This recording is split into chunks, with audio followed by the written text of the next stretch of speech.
Alors, finale de Supercoupe. Les deux équipes se sont qualifiées, on va dire, assez aisément avant d'aller en finale. Avant de passer à la finale, je vais poser une petite question. Est-ce que les deux derniers matchs, les deux demi-finales, ne reflétaient pas quand même la dynamique des deux équipes avant la finale?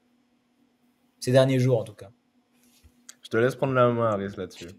Ok, bah moi honnêtement, je parle très sincèrement parce que j'ai pas peur de me cacher, hein. J'ai fait une vidéo sur la page TikTok. Je sais pas si je peux le dire ou pas, ça. Bien sûr. Bah, bien sûr. Dis-le, Ouais, bah, t'inquiète sur la pas, page, une vas-y. C'est vidéo à tout. Y a pas de souci.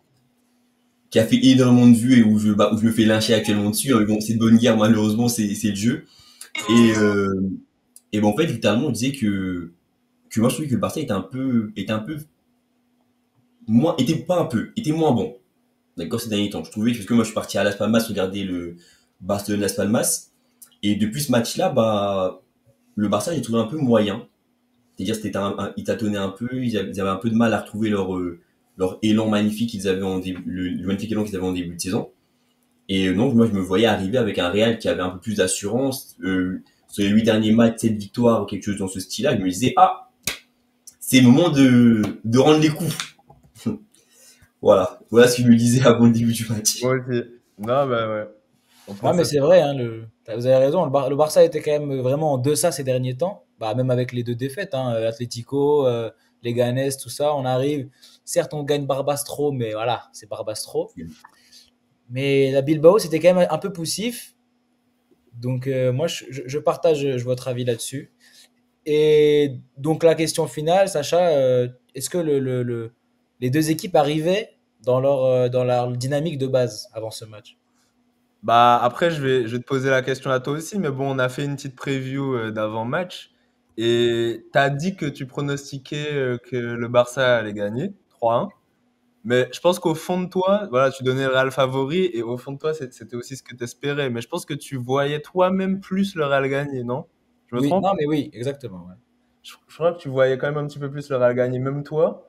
Donc, ouais, moi aussi, je voyais peut-être le Real meilleur sur les derniers matchs. Comme j'ai dit, bah voilà, là, bah, c'est là où il y avait un doute, c'était la défense, mais c'est là où, contre Mallorca, on a été vraiment bon, je l'avais trouvé. On avait vraiment été solide. Et bah voilà, c'est ce qui nous a fait perdre ce match-là, clairement. Non, mais tu as raison, je voyais vraiment le Real un peu favori. Après, le voir favori, ça ne veut pas forcément dire que ce que je voyais dans le match, je voyais vraiment le Barça gagner, Ok. malgré le fait que je voyais le Real favori. Mais c'est vrai que le Real partait favori, tu as raison, Hmm. dû à la dynamique récente des dernières rencontres. Les deux clubs. Exactement. Donc on va pouvoir passer maintenant au gros, au lourd.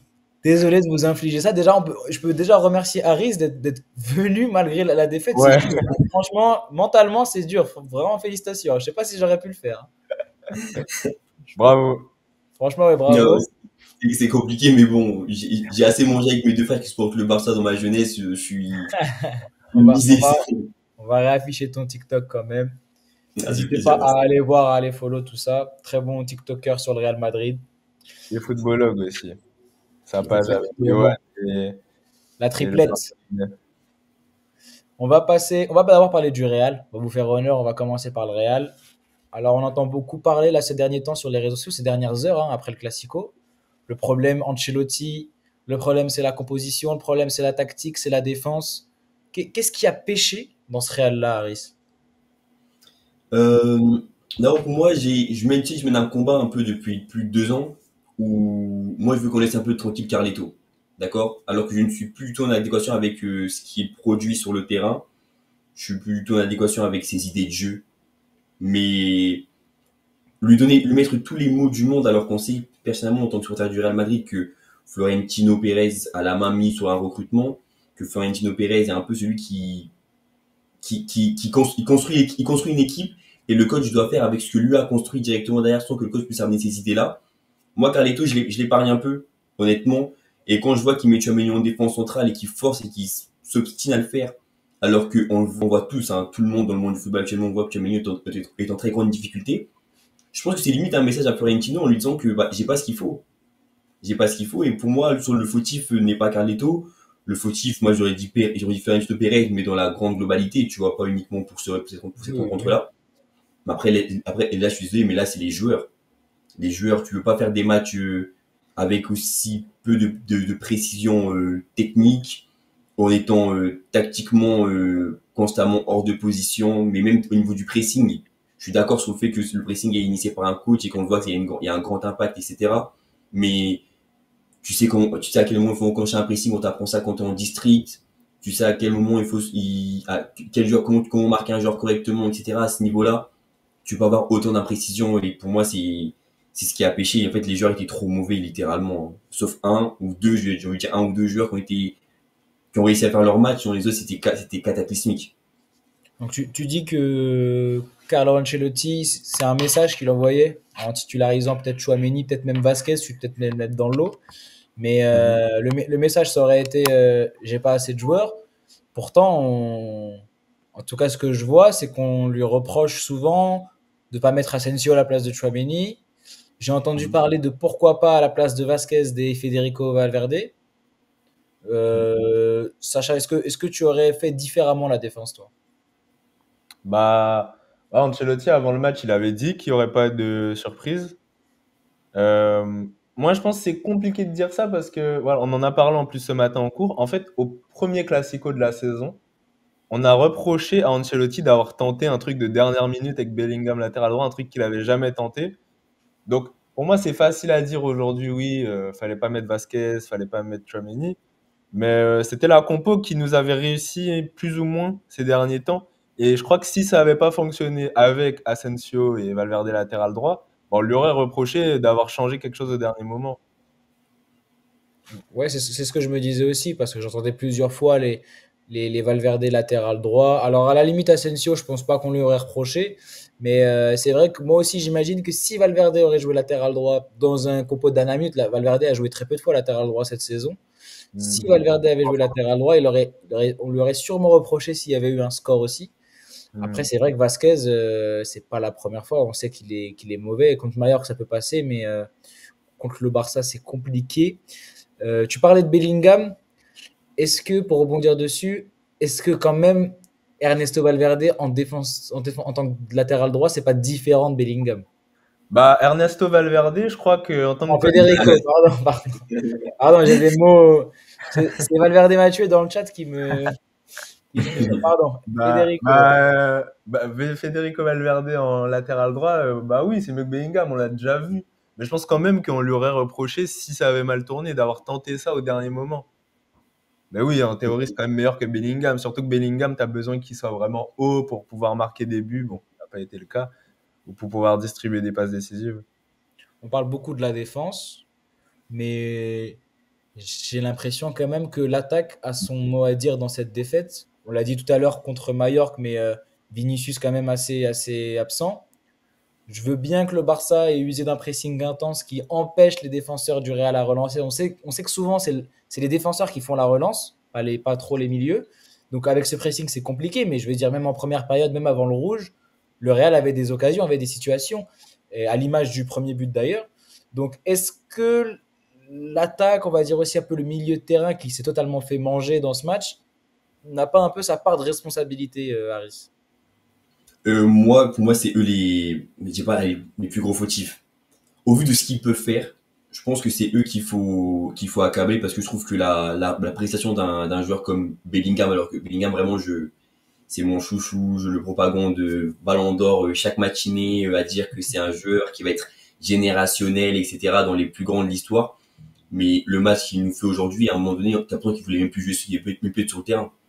Il fait un match où on va parler, il a peut-être mal derrière la cuisse, etc. D'accord, pas de souci, tout ce que tu veux, mais dans l'énergie donnée sur le terrain, dans le body language, excusez-moi, c'est trop faible. Et Vinicius, il nous sort 4 5 matchs d'affilée pour moi, où il est à la ramasse totale, où je ne sais pas ce qui se passe, hein. Je l'avais dit en tout début de saison, j'ai l'impression que Vinicius, il y a le côté être le meilleur joueur du monde. J'ai l'impression que ça lui fait du mal un peu. Ça fait du bien parce que il sait qu'il est super fort, etc. Mais ça lui fait du mal en même temps parce que j'ai l'impression qu'il rentre sur le terrain en pensant qu'il y a que le match est déjà conquis, est déjà conquis pour lui et qu'il va réussir à passer son adversaire constamment alors qu'il sait pertinemment que les gens vont être 2 fois plus attentifs vis-à-vis du joueur que c'est, par rapport au danger qu'il peut créer, par rapport à ce qu'il peut faire. Et son approche des rencontres pour moi est beaucoup trop est totalement à revoir. Alors le milieu de terrain, Kama Valverde, qui est dépassé, mais en fait, le problème, c'est que tout ça découle constamment de la défense. Tu veux pas mener quelque chose quand tu as une défense qui n'arrive pas à sortir le ballon.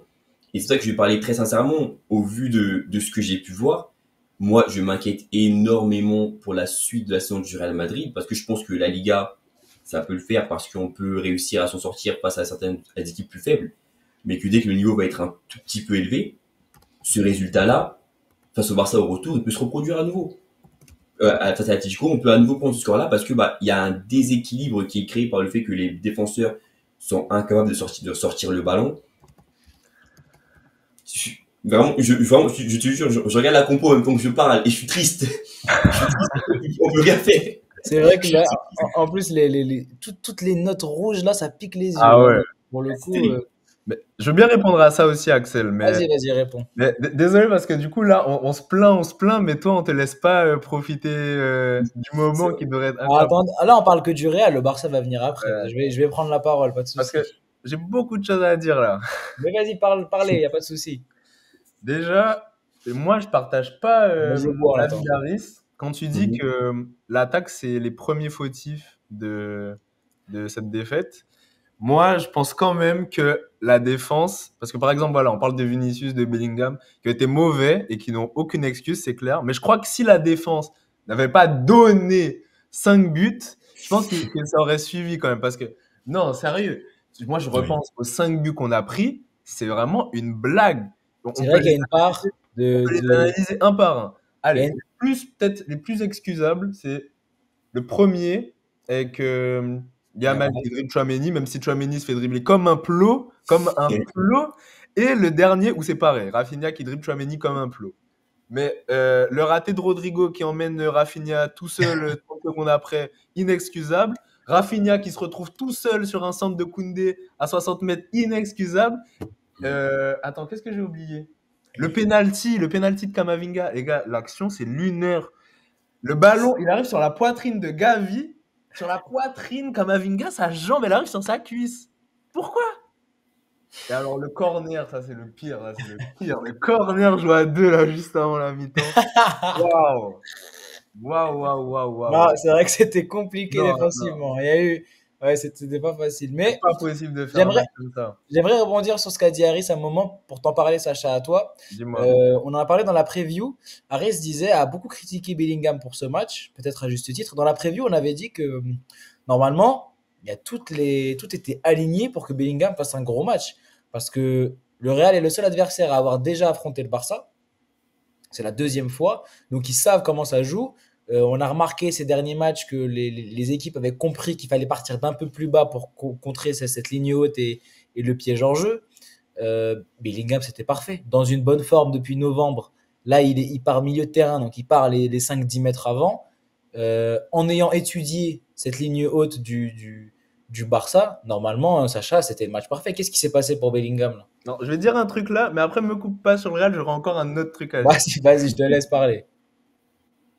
Moi, Bellingham, écoute-moi, Harris. Moi, Bellingham aussi, je l'aime beaucoup. Au début, j'avais un sosie en plus. C'est le sosie. À un moment, il m'a bien convaincu, je l'aime beaucoup maintenant. Mais je crois qu'on va devoir commencer à ouvrir un débat. Parce que la saison dernière, dans beaucoup de gros matchs, quand même, en Ligue des Champions notamment, ça n'a pas été le Bellingham qu'on voulait avoir. Je pense aux 2 matchs contre le Bayern, je pense au match contre City à l'aller, je pense à la finale de la Ligue des Champions contre Dortmund. Et je l'aime beaucoup. Je dis pas qu'il a été catastrophique ces matchs-là, mais il faut le dire. La saison dernière, dans les gros matchs, ce qui le sauve, entre guillemets, mais je dis sauve comme ça parce que c'était quand même des grosses performances, c'était les Clasico où les 3 fois quand même, il a été assez exceptionnel. Cette saison, excuse-moi, mais contre Dortmund, il n'a pas été très bon. Contre le Barça, les 2 fois, il a été mauvais, voire exécrable. Contre l'Atlético, j'en ai pas un bon souvenir. Après, là, j'ai pas tous les matchs en tête. C'est vrai que Milan. Contre l'Atalanta. Mais en fait, il n'y a que contre l'Atalanta qu'on serait bien joué au foot. C'est une dinguerie. Il faut qu'on joue contre l'Atalanta toutes les semaines, je crois. donc, je crois que Bellingham, là, dans les gros matchs, en tout cas, là, en Ligue des Champions, cette campagne-là, cette phase finale de Ligue des Champions, je l'attends fort parce qu'il a quelque chose encore à nous montrer. C'est vrai que en faisant un peu le. Non, t'inquiète pas, tu vas parler juste après. Mais je confirme juste, Sacha, c'est vrai qu'en faisant un peu le récapitulatif, Bellingham, dans les gros matchs, à part, comme tu as dit, quelques-uns contre le Barça, c'est compliqué là. Pourtant, on a quand même l'image du joueur, quand même, avec une aura, avec une classe qui va prouver et tout. Qu'est-ce qui se passe avec Bellingham? Arrête, tu Non, voulais dire quelque chose? ouais, moi je voulais dire quelque chose donc pour rebondir par rapport à ça, que je suis d'accord sur le fait qu'il a fait des performances un peu moins bonnes dans les gros matchs. Euh, mais en vrai, tout est excusable. Excusable ou plutôt explicable, d'accord? Le match aller contre le Barça, il fait un mauvais match catastrophique, mais il joue milieu droit, défenseur droit. Et honnêtement, c'était l'un des seuls joueurs du Real qui essayait un minimum, alors qu'il partait piston droit, il a essayé, d'accord? Et l'année dernière, je pense et ce qui va lui faire beaucoup de mal, je pense, à Bellingham jusqu'à la fin peut-être de sa carrière ou peut-être encore dans de prochaines rencontres, c'est que lorsque les matchs sont contre les grosses équipes, c'est un peu compliqué, et ben, il peut reprendre un peu plus son costume de milieu de terrain relayeur réellement où il vient défendre. Et je pense que ça lui coûte beaucoup d'énergie parce il doit partir de beaucoup plus loin, il doit faire les efforts défensifs. On le voit régulièrement dans sa façon de se comporter sur le terrain où il se tient les genoux, il se tient au niveau de la taille, etc. Où il tire la langue un peu parce qu'il est fatigué. Et je pense que dans les grosses rencontres, malheureusement, j'ai des gros doutes qu'on puisse voir un Bellingham décisif, à part s'il se retrouve dans la surface au bon moment, etc. Mais j'ai des doutes sur le fait qu'il va être décisif parce que contre City, on fait un match de bonhomme, hein, de guerrier un peu. On doit défendre tout le match, bah, il est présent. Mais offensivement, il est inexistant, tu vois, à part cette action où il sort ce magnifique crochet sur Rodri, pour envoyer la balle à Vini à Vasquez ou Carvajal pour finir C'est l'action. Valverde, Mais c'est sinon, Valverde. c'est, à Valverde, ouais. Oh, Mais, non, et voilà, je pense que Bellingham, les gros matchs, c'est compliqué de voir Bellingham briller. Et je pense que le Barça est un adversaire qui peut permettre à Bellingham de briller parce que le Barça, c'est une compétition qui est assez particulière, une façon de jouer qui est assez particulière aussi. Et je pense que c'est pour ça qu'il a autant d'espace et qu'il a réussi à briller l'année dernière. Mais sinon, c'est assez. Je pense qu'il ne brillera pas constamment dans les gros rendez-vous. ouais, puis là aussi, on a vu on peut dire un piètre Real, mais on a aussi vu un grand Barça, je pense. Et la bataille, et comme tu as dit, le Bellingham dans les gros matchs, il est moins offensif que dans les matchs de Liga, par exemple. Là, il reste un peu au milieu. Et là, il y a clairement la bataille du milieu de terrain a largement été remportée par le FC Barcelone. Donc, c'était sûr que c'était compliqué pour lui de se faire voir. Après, c'est une individualité. Et même dans les situations comme ça, il est censé se faire voir, c'est sûr. Mais je pense qu'on a assez parlé du Real Madrid, là. Pitié, pitié, laisse-moi juste dire un dernier Ah, truc. vas-y, Ensuite, termine là-dessus, je te le laisse. Vas-y, pardon. C'est vrai, tu m'en as parlé. voilà, Harris disait qu'il avait des doutes sur la suite de la saison. Mhm. Et je vais dire pourquoi aussi. Effectivement, c'est clair qu'on peut que être craintif. De façon, voilà. Euh, Quand Ancelotti est arrivé au Real, et depuis qu'Ancelotti est là, depuis 2021, le Real se base sur sa solidité. Le fait que, voilà, on sait qu'on va prendre des occasions et que, bah, on va en marquer plus. Je me souviens exactement du match où on a commencé à vraiment partir de ce principe-là de on va jouer bloc bas et jouer en contre. C'était contre l'Inter au Bernabeu. On a gagné 2-0 et je me souviens que voilà, l'Inter avait eu le ballon tout le match mais n'avait eu presque aucune occasion. Voilà, je me souviens que c'est vraiment parti de là. Mais sauf que avec cette défense-là cette saison et le fait qu'on soit plus euh, compact, on soit plus solide, c'est plus possible. Et voilà, c'est tout. En fait, c'est ce match-là et cette philosophie-là, c'est tout ce qui a lancé toute la suite du fait que voilà, le Real ne presse pas, que les attaquants ont la liberté offensive, les milieux aussi pour construire. C'est cette philosophie-là qui a construit tout ça. Sauf qu'aujourd'hui, si la défense n'est plus solide, si l'équipe n'est plus compacte, ce n'est plus possible. Il faudra commencer à travailler des pressings, il faudra commencer à travailler euh, des schémas de relance, tout ça en fait. Ça peut plus Ok, fonctionner mais sinon.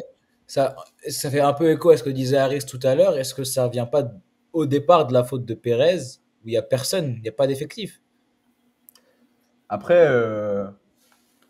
oui, c'est clair que Pérez est fautif. Maintenant, pour répondre à la question de base que tu nous avais posée, est-ce que pour régler ce souci-là, il faudrait pas un électrochoc aux joueurs, un nouveau coach et recommencer une nouvelle ère un peu? Un petit Xabi Alonso. Ouais, ou Zidane, mais je pense plus Xabi Alonso. Et ce serait pour maintenant ou à la fin de saison alors? À la fin de saison quand même, à la fin de Ah, saison. on vire pas Ancelotti en cours de Non, saison. non, en vrai, non, quand même pas, quand même pas.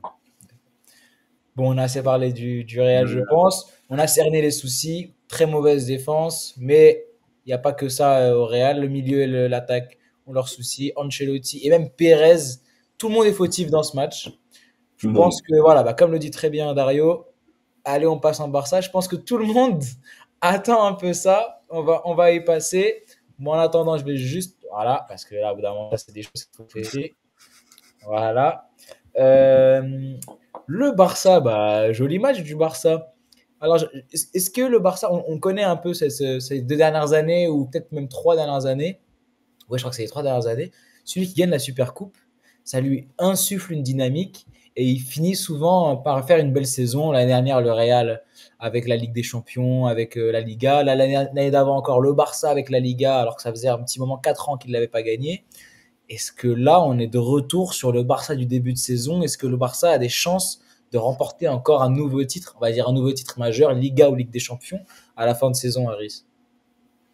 Au vu du match qu'ils ont sorti, dire le contraire, ça serait un peu se mentir. Je pense qu'ils ont là toutes leurs forces sont présentes littéralement. Hein. C'est-à-dire que t'as Daniel Mo qui a pu finalement être enregistré, t'as Koundé qui est revenu et qui a fait un top match quand il est rentré, t'as Gavi qui est à 100%, qui a l'air d'être à 100% du moins, Pedri qui est au top de sa forme, Yamal qui revient de blessure et tu te dis que le gamin il va être un peu bof parce que il était blessé il y a quelques jours, etc. Finalement il revient, il te fait une semaine où il est intouchable. Bah ouais, tu peux que te dire ça et c'est triste parce que ça contraste tellement avec ton équipe qui est en défaillance que tu te dis que bah ouais, cette équipe-là peut aller chercher de très grandes choses et je pense que à leur place, en tant que du Barça, je fixerai aucune limite. Hein. Aucune limite, je pense que me dirais que notre équipe est capable, au vu Allez ce tout qu'il est, chercher. de tout prendre. Voilà, je me dirais ça. Après, attention à la Liga parce que je pense qu'il n'y aura plus le droit au faux pas. Avec les 6 points de retard sur l'Atlético, les 5 points de retard sur le Real, il ne faut pas Exactement. les plus autoriser. Mais la Ligue des Champions, c'est tellement faisable. C'est faisable. La Coupe du Roi, c'est faisable aussi. Et en plus, ça, on est beau à voir jouer. On est les plus forts. Tu te dis quoi? Ouais, il y a une, Qu'est-ce que ouais, je te dise? il y a une belle entente. Sacha, là, une victoire finale de Super Coupe d'Espagne, le premier titre sous l'ère Hansi Flick, victoire contre le rival Madrid, et en plus tu leur mets 5-2, c'est un score historique, on en parlera encore dans 10 ans, j'imagine, de ce score, comme on parle encore du 6-2, du 5-0, etc. Est-ce que c'est pas le match qu'il fallait pour relancer la saison du Barça? Tu sais quoi? Pour une fois, là, je vais répondre en dernier. Tu vois, la question que tu as posée, c'est toi qui vas y répondre. Est-ce Bah, que c'est c'est quoi? pas C'est le toi match qui fais pour les règles relancer la maintenant? saison du Barça? C'est toi qui fais les règles maintenant. Voilà. Est-ce que c'est le match qui peut relancer la saison? Alors, moi, je suis un peu perplexe parce que il y a l'effet classico qui est souvent là à Barcelone. Ça veut dire que autant à Madrid, il y a rarement cet effet parce que aussi le Real, malheureusement pour vous, gagne rarement les classicos de manière. Il y a eu le 4-0 il y a 2 ans, mais c'est rare quoi, le Real qui domine un classico et qui termine avec un gros score. Le Barça, il y a souvent cet effet classico où par exemple en 2022 on gagne 4-0, mais ça n'a pas aidé pour la suite de l'année. 2023, oui, ça nous aide à aller chercher la Liga. Alors, moi, j'espère, parce qu'on avait dit aussi en preview que les problèmes du Barça, là, dans cette mauvaise passe, c'était un peu le manque de réalisme, de finition devant le but. Le reste, tout allait bien. On l'a vu dans le match contre l'Atleti, c'était un match quasi parfait. C'est même pas blâmable la défaite du Barça, presque. Le seul truc qui est blâmable, c'est la finition. Et là, 8 tirs cadrés, 5 buts. Donc je pense qu'en termes de réalisme, on était bien. Après, est-ce que c'est le match qui peut relancer la saison du Barça? Bah, dans un sens, oui, forcément. Mais dans un sens, je pense que je suis trop supporter et chauvin pour vous dire que oui, forcément à 100%. Je pense que c'est compliqué, mais en tout cas, ça a tout l'air de l'être, je pense. À mon Sacha, tour de répondre, du coup. vas-y, qu'est-ce que t'en penses, toi? Toi, t'as été très critique avec le Barça en plus, hein? J'étais très critique avec le Barça et je vais le rester, fidèle à moi-même. Euh, Gros hater. j'ai déjà dit plusieurs fois. Alors, voilà, déjà, premier truc, c'est qu'après le 4-0, le Barça, c'est justement à partir du 4-0 que le Barça a commencé à perdre des matchs, faire des nuls. Voilà, j'ai commencé par dire ça. Un Euh, peu après, mais oui, vas-y. hmm Un peu après, mais on va te Bah, l'accorder. juste après, vous avez battu l'Espagnol et c'est juste après ça. Mais bon, voilà. Je commençais par dire ça. D'ailleurs, même le 4-0 que vous nous mettiez en 2022, juste après, ça dégringole. Alors, on va commencer par là. Je crois qu'en Liga, ça va être compliqué parce que je crois qu'il y aura toujours des matchs où tu vas te faire piéger et il y aura. Et tu as toujours un peu ce problème de profondeur quand même, qui fait que tu as la fatigue des joueurs, la fatigue des cadres, Rafinha, tout ça, et qui fait qu'au bout d'un moment, tu perds contre un tel, tu fais match nul contre un tel, tu sais pas comment. Donc moi, je reste sur le fait que non, je pense pas que cette défaite, que cette victoire plutôt, pardon, oula, va Oui, oui. relancer la Cette saison du victoire, oui. Je crois pas, ou en tout cas, pas en championnat sur voilà, les 19 journées qui restent.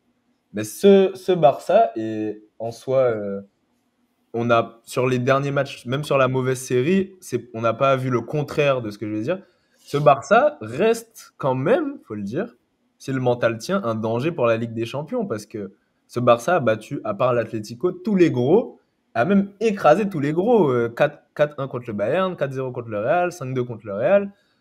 Euh, T'as envie de dire, s'ils battent 5-2 et 4-0 le Real, qui vraiment peut se poser devant eux et leur dire que voilà, ils sont bien meilleurs qu'eux? Ben, personne. Donc, ouais, pour la Ligue des Champions, si le mental tient, c'est le genre d'équipe qui peut aller au bout. Après, bon, on est qu'au huitième. À voir, la saison est encore longue. Mais relancer drastiquement la saison du Barça, relancer comme les 10 premières journées, non, moi, j'y crois pas. Voilà. On va se concentrer un peu on va revenir un peu sur le match en lui-même, sur ce classico, même si je sais que vous n'avez pas envie. On va revenir sur ce 5-2. Alors, on a eu un gros match du Barça en général. Alors oui, le Real était diminué de par sa défense, d'accord. Je veux bien, mais je trouve quand même que on en fait un peu, pas trop sur le Real, mais on oublie un peu le Barça qui a proposé un niveau de jeu exceptionnel. Je l'ai dit juste avant, le manque de réalisme, c'était notre plus gros souci.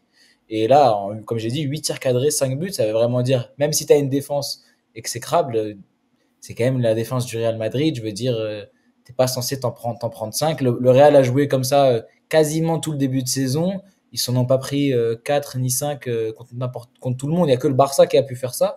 Donc moi, j'ai quand même vu un très gros Barça ce soir-là. C'est rassurant pour la suite. Mais il y a eu un événement, le rouge de Chesney, mais qui a sauvé le Real en plus, hein. Moi, j'ai l'impression que Chesney, il vous sauve un peu le match. Moi, sachez qu'encore maintenant, là, quand j'y pense, je suis profondément dégoûté. Parce que pour moi, c'est le genre de match qui finit en 7-8 buts peut-être même plus si le Barça s'arrête pas. 8-2. Bah, C'est le Barça qui met 8-2 face au Real. Mais genre là, ça aurait été la folie, là. Et là, pour moi, il vous a sauvé le match. Alors, je sais pas ce que vous estimez. J'espère que vous en serez reconnaissant. Mais bah, je peux te répondre vite fait à ça? vas-y, vas-y. C'est vrai que tu as raison, que là, ouais, on sentait que l'atmosphère était différente. Bah, après, on peut prendre l'exemple des derniers classicos où il y a eu des gros scores. Tu vois, l'année dernière, bah, exactement, en vrai, l'année dernière, en Supercoupe, moi, c'était pareil, hein. Quand il y a eu le carton rouge de Araro, qu'on menait déjà 4-1, et que Araro prend un carton rouge à la 60e, et que du coup, on joue à 11 contre 10, bah, moi, je me dis, ça va finir en 6-1, 7-1, ce truc. Et non, ça s'arrête.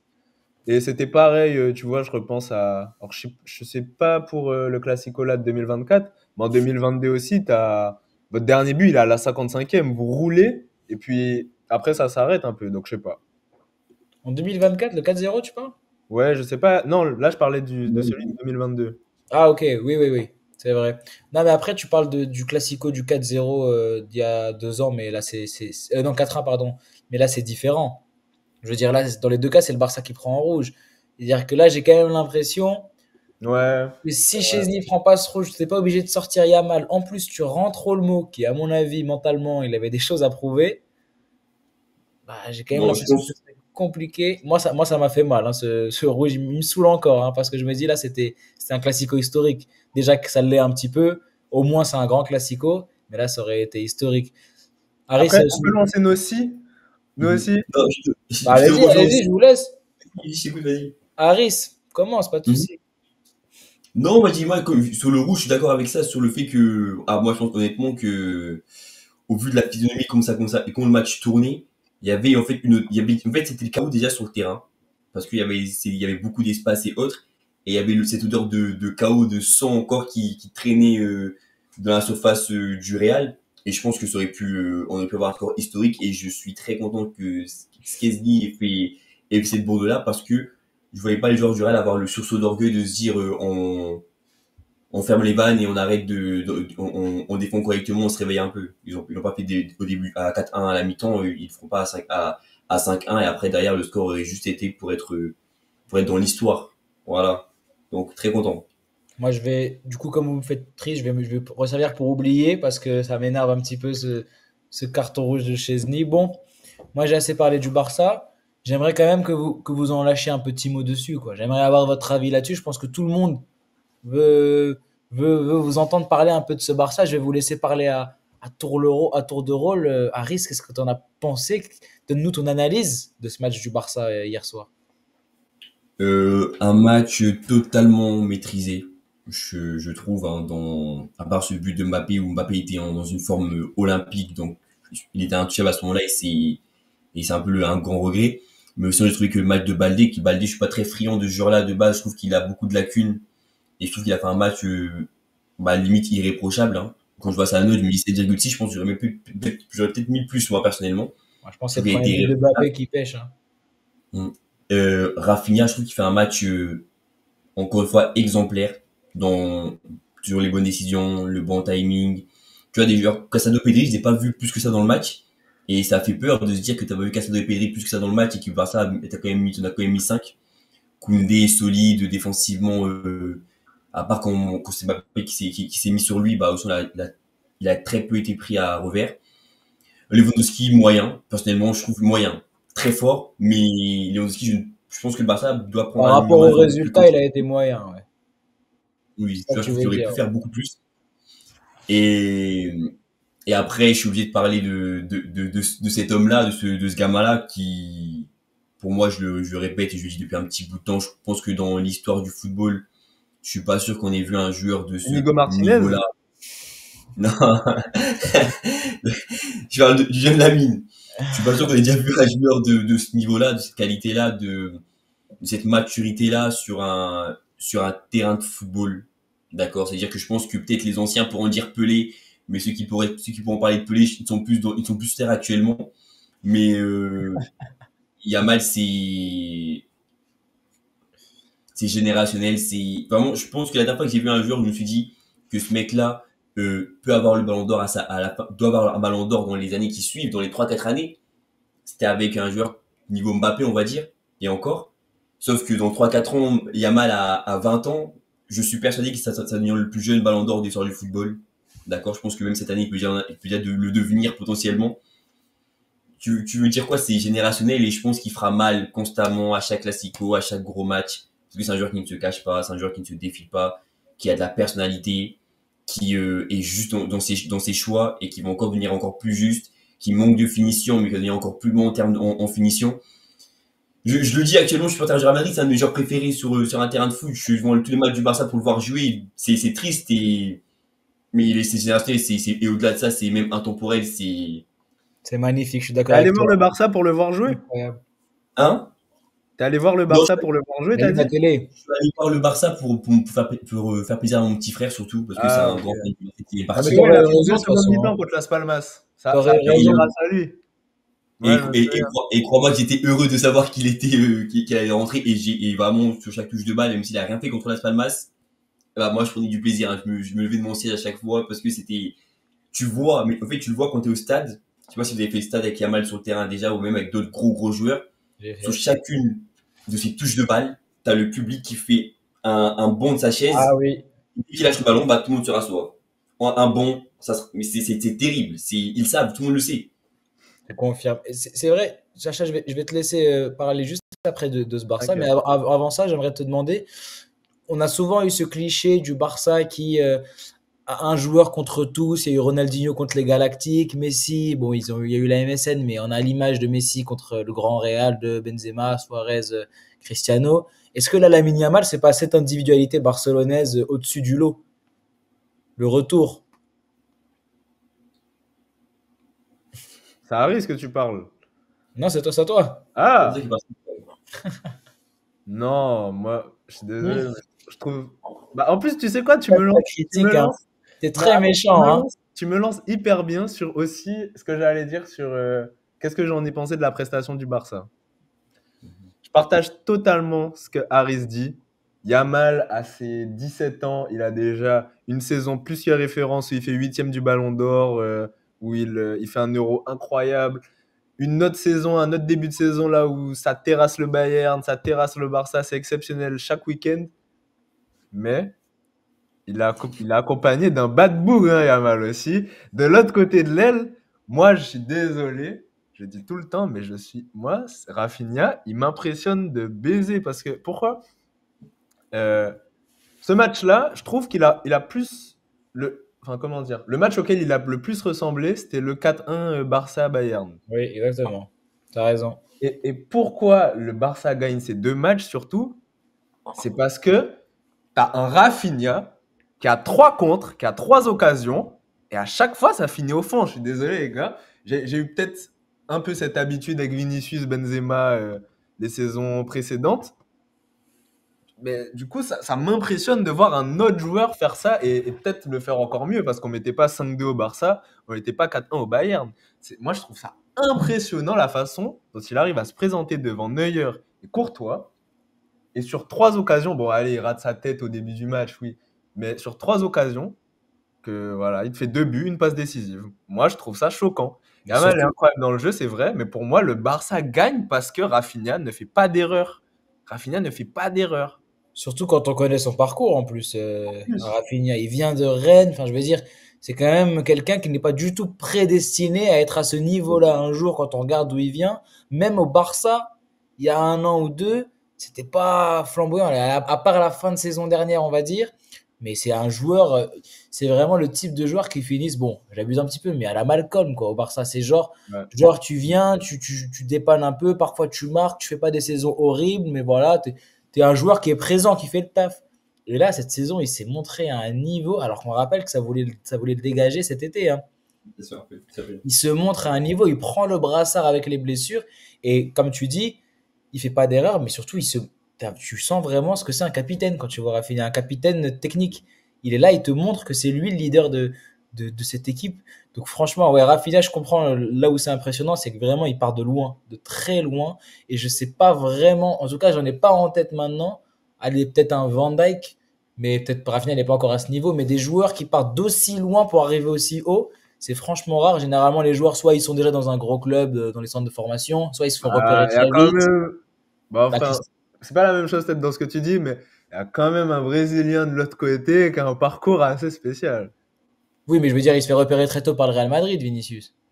Ouais, je vois un peu ce que tu veux dire, Là, un il peu le vient, il pareil vient de avec Vitória Moussa. Guimarães, après il vient à Rennes, après Leeds. Tu vois ce que je veux dire? C'est quand même, il était censé C'est vrai. devenir un Brésilien mid.